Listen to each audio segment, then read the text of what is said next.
누가복음 10장 17절에서 24절까지 말씀입니다.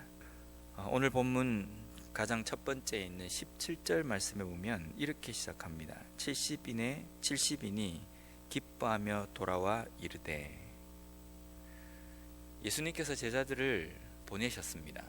복음을 증거하기 위해서 능력을 주시고 또 무슨 말을 전해야 할지 그 내용들을 제자들에 당부하시면서 복음 증거하는 사역을 하기 위하여서 보내셨습니다. 근데 그 제자들이 다시금 돌아와서 예수님 앞에 어떤 상황들이 있었고 또 어떻게 사역을 했는지에 대해서 보고하는 내용입니다. 근데 그 보고하는 데에 제자들이 격양이 되어 있습니다. 그래서 제자들이 기뻐하며 돌아와 이르되, 상당히 기뻐하는 제자들의 모습입니다. 근데 제자들이 지금 기뻐하는 모습에 그들의 이유는 그 다음 바로 보면요, 주여 주의 이름이면 귀신들도 우리에게 항복하더이다 라는 겁니다. 전도사역을 하러 나갔는데 예수님께서 주신 그 귀신을 제어하고 병든 자를 낫게 하는 그 능력 때문에 우리의 눈앞에서 귀신들이 벌벌 떠는 것을 보았습니다. 그것 때문에 기뻐했습니다 라는 겁니다. 제자들이 기뻐하는 이유는 자신들의 눈앞에서 넘어지지 않을 것 같은, 무너지지 않을 것 같은 사탄의 세력이 무너지는 것. 인간의 눈으로 보았을 때는 두려운 존재인 것 같은 귀신이 자신들 앞에서 벌벌 떠는 모습, 그것 때문이었다는 겁니다. 이러한 제자들의 모습에 예수님께서는 이렇게 말씀하십니다. 그러나 귀신들이 너희에게 항복하는 것으로 기뻐하지 말고 너희 이름이 하늘에 기록된 것으로 기뻐하라. 예수님의 기뻐해야 할 이유에 대해서는 제자들이 기뻐하는 이유와는 조금 달랐습니다. 제자들이 기뻐하는 이유는 귀신들이 벌벌 떨기 때문에. 근데 예수님께서 기뻐해야 할 이유는 한 영혼 한 영혼이 하나님의 생명책에 기록되는 것, 영혼 하나가 하나님 앞에 뉘우치고 회개하고 돌아오는 것, 그것 때문에 기뻐해야 한다라는 겁니다. 가끔 우리가 신앙생활을 하면서 봉사를 할 때에 초점을 자칫 잘못하면 잃을 때가 있습니다.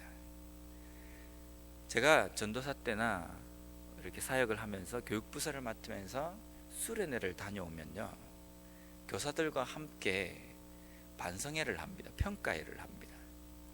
평가를 할 때 앉아서 주로 우리들이 평가하는 내용은 이번에 이 수련회에 몇 명의 아이들이 참석했는가, 주일날 참석하는 아이들이 몇 명인데 수련회에는 몇 명이 왔는가, 일이 얼마나 매끄럽게 진행되었는가, 이것을 가지고 서로 앉아서 야, 이번 수련회는 성공적이었습니다. 이번 수련회는 잘 은혜스럽게 진행된 것 같습니다. 이렇게 평가를 한다는 겁니다. 솔직히 저도 인도하는 교육자로서 야, 이번에 몇 명이 왔지? 얼마나 많은 아이들이 참석했지? 여기에 집중하는 겁니다. 그런데 수련회를 하거나 부흥회를 하는 이유는 몇 명을 참석시키느냐, 이것이 중요한 것이 아닙니다. 얼마나 많은 아이들이 예수님을 만나고 기도하고 말씀을 온전히 깨닫는 그런 수련회였는가, 그런 부흥회였는가, 그것을 가지고 우리가 생각을 해야 하는데, 야, 많이 참석했다, 역시 이번 수련회는 우리가 잘 준비했기 때문에 잡음이 없이 매끄럽게 진행되었다, 우리는 그런 생각을 한다는 겁니다. 우리의 신앙생활에, 우리의 봉사의 중심은 하나님의 말씀이 전파되고 하나님의 나라가 온전히 이 땅 가운데에 점점 높아지고 또 퍼지는 것입니다. 우리가 하는 이 일에 나의 성과가 또 내가 얼마만큼 큰 영향력을 했느냐, 그것이 우리가 사역하고 우리의 믿음의 중심이 아니라는 겁니다. 내 눈앞에서 귀신들이 벌벌 떤 모습이 예수님께서 복음 증거 사역자들을 보내신 그 목적이 아니라는 겁니다.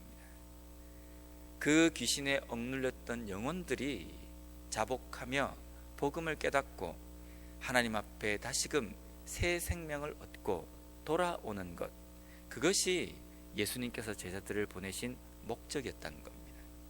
그렇다면 그 사역을 마치고 돌아온 제자들이 기뻐하며 예수님에게 보고를 할 때에 이번에 갔는데 도저히 변하지 않을 것 같은 사람이 복음 증거의 이 이야기를 듣고 복음을 듣고 그 마음이 변화되어서 하나님 앞에 자복하는 모습을 보았습니다. 회개하며 돌아오는 사람을 보았습니다. 망나니 같은 사람이 복음을 듣고 깨닫고 정말 순하디 순한 사람으로 변화되는 모습을 보았습니다.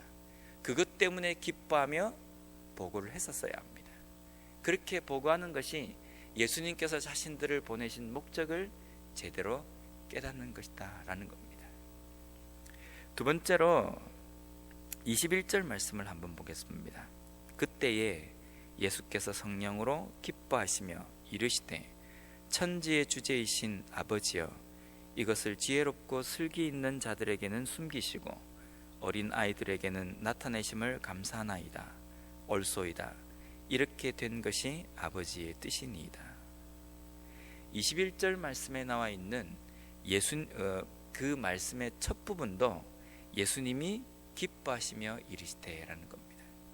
17절에는 제자들이 기뻐하며 일렀고요, 21절에는 예수님께서 기뻐하시며 이야기하십니다. 예수님께서 기뻐하시는 이유는 도무지 들을 것 같지 않은, 불가능하다고 생각하는, 우리가 생각할 때에는 저 사람은 절대로 깨닫지 못할 것이라고 생각하는 그러한 한 사람 한 사람이 말씀을 듣고 깨닫는 것 때문에 그 가운데 하나님의 뜻이 있음에 기뻐하는 말씀이십니다. 근데 여기에 보면 지혜롭고 슬기 있는 자들에게는 숨기시고 라고 말씀하십니다.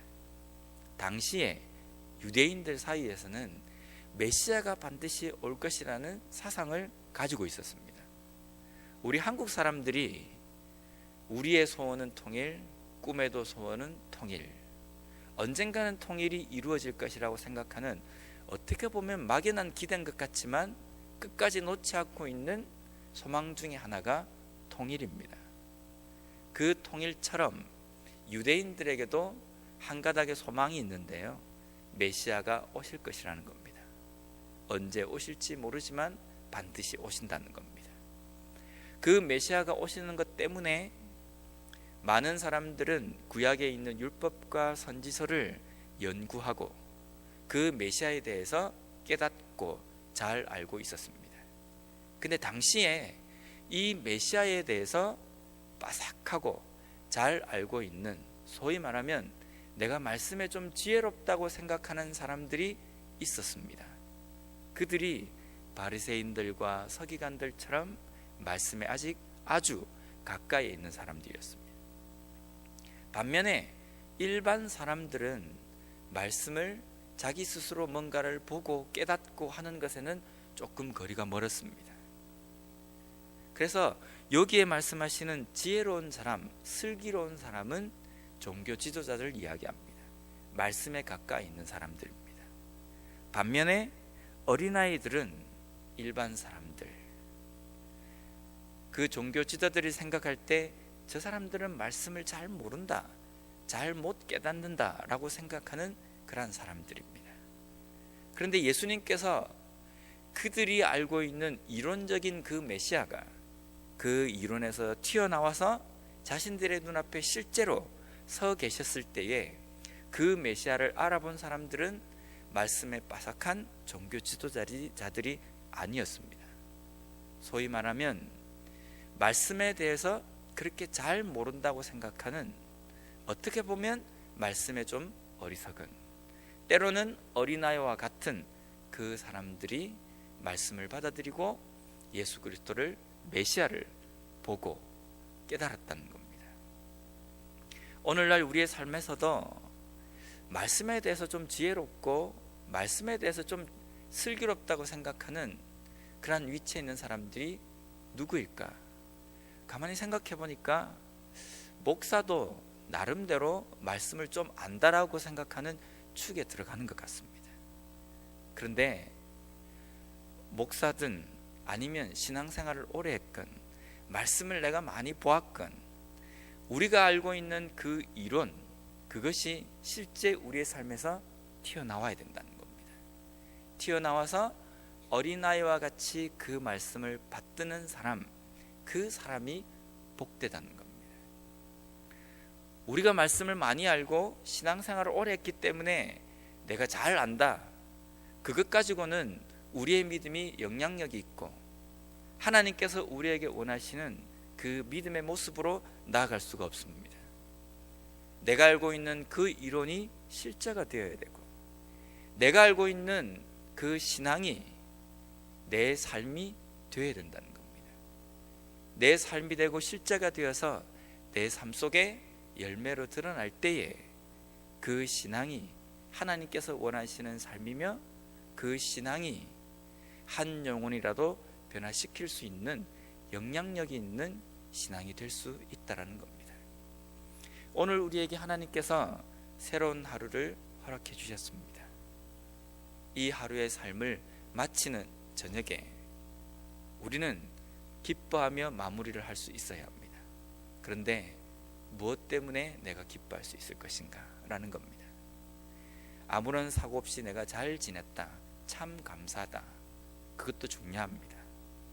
그런데 더 중요한 것은 오늘 하루의 삶을 하나님께서 나에게 왜 허락하셨는지, 오늘 하루 나에게 무슨 일을 하기를 원하셨는지 그 뜻을 깨닫고 내 삶 속에 하나님의 뜻을 온전히 이루었다는 것 때문에 기뻐하며 마무리할 수 있는 하루의 삶이 되었으면 좋겠습니다.